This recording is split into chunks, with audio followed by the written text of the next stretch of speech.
Welcome, my sisters and brothers, to this, the homily for the fourth Sunday in Ordinary Time. And we now begin the Sermon on the Mount.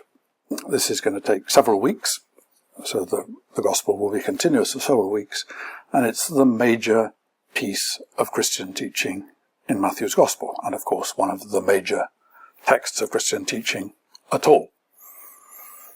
So let's examine how it begins, because how it begins is going to give us a very clear hint of how it's going to work all the way through. So, when Jesus saw the crowds, he went up the mountain. Now, the interesting thing is that he's in a mountain or in a hilly area, which looks out on both Jewish and pagan areas. So the people surrounding it, the crowds in question, are not only Jewish, they're also pagan. Whatever is going to be given is going to be given to a much wider public than only Israel. But he went up the mountain, and after he sat down, his disciples came to him. Now, of course, the references are to Sinai, and in Sinai, Moses went up the mountain to be given something. And then there is an occasion which kind of, encapsulates all the goings up the mountain, when Moses and the elders go up. And there they have a feast in the presence of the Lord, and they eat and drink before him. And it's at that passage, the culmination, if you like, which is imagined here. But Jesus goes up the mountain, and then he sits down. So he is now in the position of the Lord, the one who's going to do the teaching. Not the one who's receiving the teaching, but one who's going to do the teaching. And the disciples come to him. So this is the elders coming to the Lord. Then he began to speak. And what is interesting is that the indication is that the word is now not coming from an apodictic outside source. The word is coming at a human level from one seated visibly in our midst.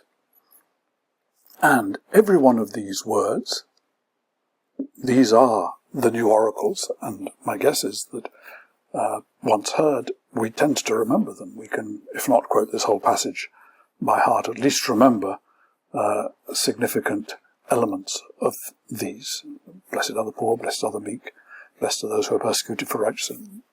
These are things which, once heard, we know. But in all the cases, Jesus is not speaking, as it were, from a starting point, but from a midpoint.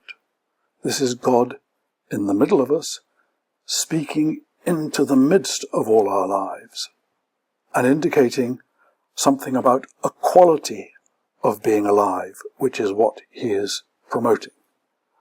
Which is why I tend to, of the various translations of the Greek makarioi, which can be translated as blessed or happy, those are the two standard translations. Happy suggests a good mood. And it's perfectly nonsense that many of the people in this situation are not happy in the normal sense. Blessed suggests a kind of a fictional description of them, that although life is really awful, they're blessed, so it's kind of extrinsic and outside them, a label. The translation which I've chosen, which is not really a translation, it's a proposal, is radiant.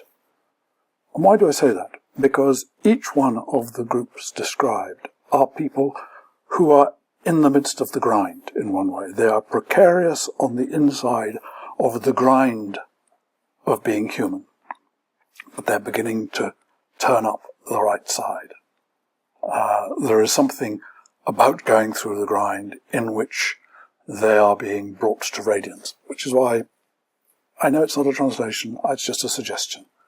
But I think it's a suggestion that indicates something of the quality of someone who's going through the grind and is coming out, beginning to come out with a sense that they're doing something real.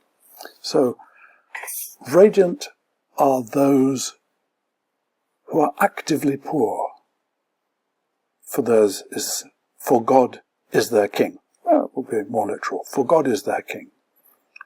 Why do I say poor in spirit? Because obviously it doesn't mean those who are poor-spirited or mean-spirited, which is one of the means of poor, one of the words, one of the senses of poor in spirit. Nor does it mean simply those who, having a lot, have given it all away, which would mean that there was good poverty for those who are rich, and terrible and unredeemable poverty for those who find themselves in a situation of acute poverty, which is awful. And I'm very glad to have had conversations over the last couple of years with a friend who has found himself living in acute poverty, and he has made it very clear to me what the difference is between voluntary poverty and finding yourself sucked into the survival of a system, being ground down by a system of poverty. These are very different things. So for a white middle-class male like myself to be cavalier in how I describe this would be really letting people down. Blessed are the active poor suggests that there is something about not having money or goods as an idol, even in the midst of great want and seeming nothingness, that means you have God as your king. The opposite to having God as your king is to having money as your king. And this is the standard form of idolatry.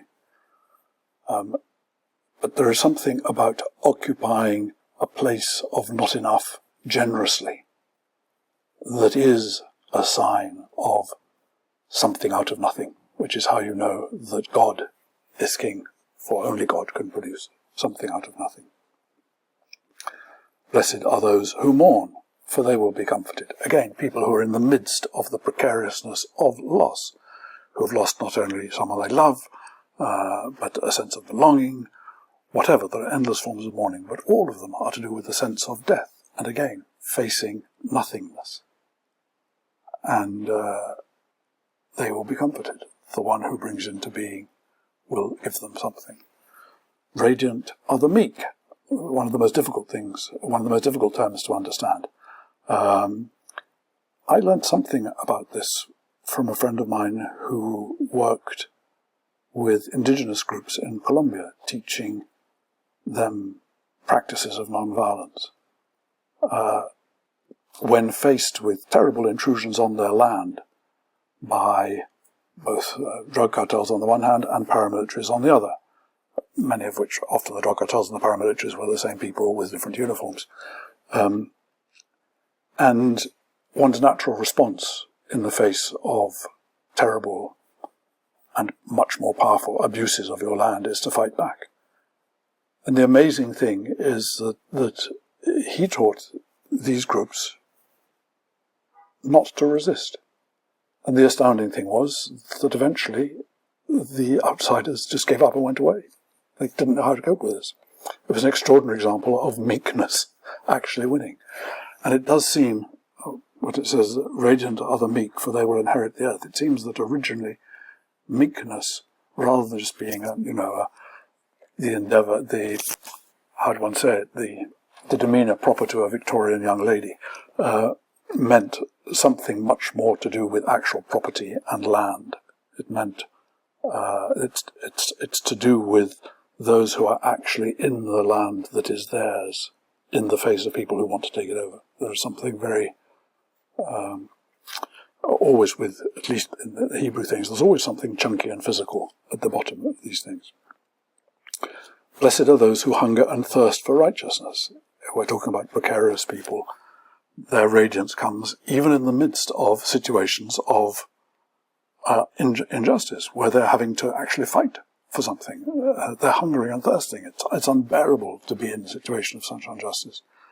And the notion that they will be filled, that God is the filler of people from that space.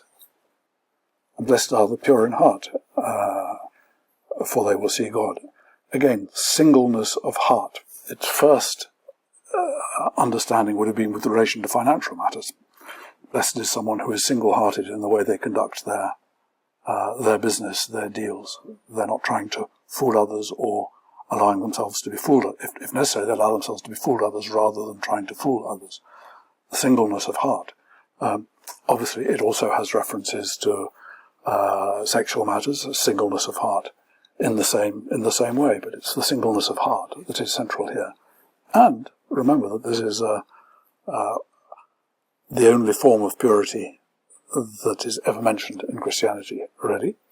Christianity is not a purity religion except for purity of heart, which is something much to be desired, and is something only achieved in the midst of the various temptations to go after other gods, to become double-hearted, triple-hearted, etc., etc. And of course, it refers to behavior in the midst of a people for whom purity was essentially a matter of various transgressions that needed ablutions to wash them off, and various things to avoid touching and so forth. So there's a certain push here for singleness of heart, as opposed to sorting things out exteriorly. That's something very striking and at least possibly new. Blessed are the peacemakers, or radiant are the peacemakers, for they will be called children of God. And peace, of course, didn't really mean trying to get people to stop war, though it clearly includes that, and we all understand blessed are the peacemakers. It meant peace in the broader sense of prosperity, well-being. That's what shalom has a bigger sense than merely a cessation of hostility. So, for instance, I would think in some of our Western countries in history, union leaders and those who have pushed for workers' rights to enable there to be better circumstances for production and living, these are contributing to shalom. And those who contribute to this are called children of God, because they are doing exactly what God does, which is to try and create peaceful prosperity and security for people. And then, of course, blessed are those, radiant are those who are persecuted for righteousness' sake, for theirs is the kingdom of heaven. In other words, in the world in which we live, it's always going to be much easier to go along with bad things than to blow the whistle. And if you blow the whistle, they'll come after you. That's the way things work. And part of being radiant is learning when it's right to blow the whistle, to stand up for what is right, and to face the consequences. There is a certain radiance that comes with that. And the kingdom of, again, for God is their king.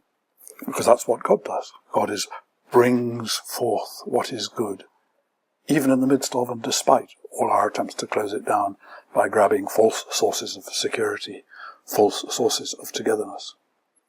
And then he turns to you, not only the disciples, but all people. Blessed are you when people revile you and persecute you and utter all kinds of evil against you falsely on my account. In other words, your presence, as you listen to me, is going to be that of my presence in the world. Basically, as someone who occupied the space of the victim without being run by it. I'm not asking you to become self-victimary. I'm asking you to realize that when you occupy that space, as I occupied it, these things will happen to you.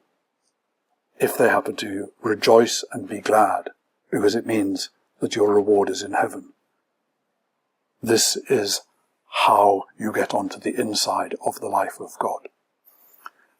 Now, the importance of all this, it seems to me, is that he's saying, these are not instructions from above. These are indications of what really is from within. And that's going to be the extraordinary thing about what we're going to learn over the next few weeks. It's all to do with patterns of desire in the midst of living with real things.